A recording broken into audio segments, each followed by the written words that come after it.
So I've talked about this before, but I'm going to talk about it again. Have you ever noticed that your mind is almost never quiet?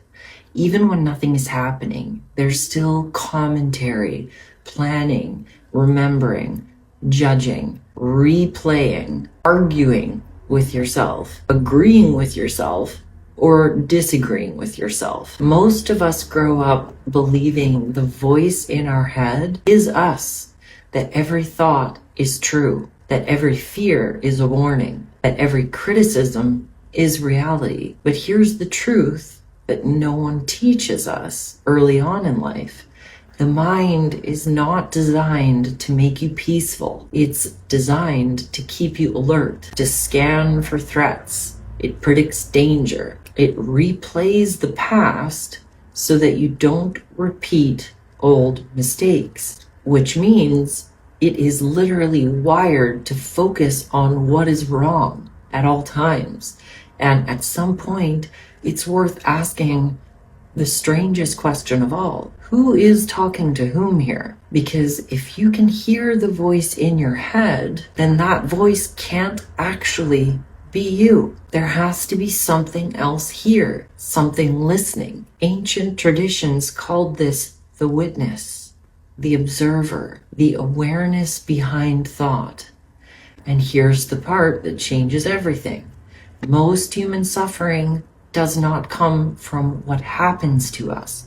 It comes from the non-stop interpretation of what happens to us. The mind narrates reality. It labels. It predicts. It tells stories about who we are, what people meant, and what's going to go wrong next. Modern neuroscience even shows that much of our brain activity is what's called the default mode network, the part of the brain that activates when we're not focused on the present moment. It's the storytelling network, the identity building network. And when we identify with that voice, we start to believe we are the story that it's telling. But the moment you notice the voice, you're able to step out of it. You don't have to fight your thoughts. You don't have to even silence them.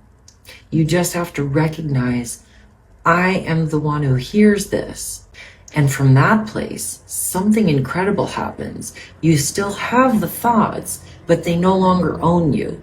You still feel the emotions, but they no longer define you.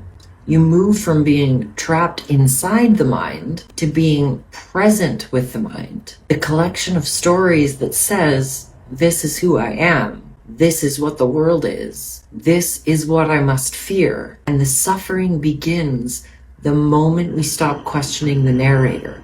Because again, you can hear the thought. It means you are not the thought. You are the awareness watching it appear. Meditation doesn't actually stop thoughts.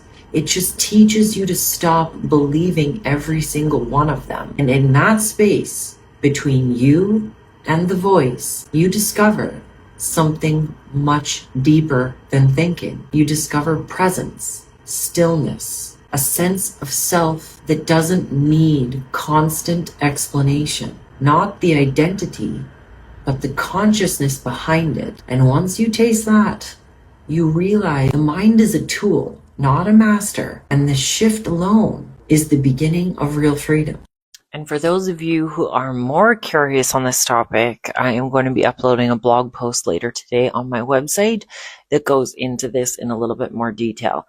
I think it is one of the most fascinating topics out there, as I just posted a reel a few days ago on a similar kind of area of things. So if you are still interested in more information, stay tuned because I will upload the link to the blog post a little later.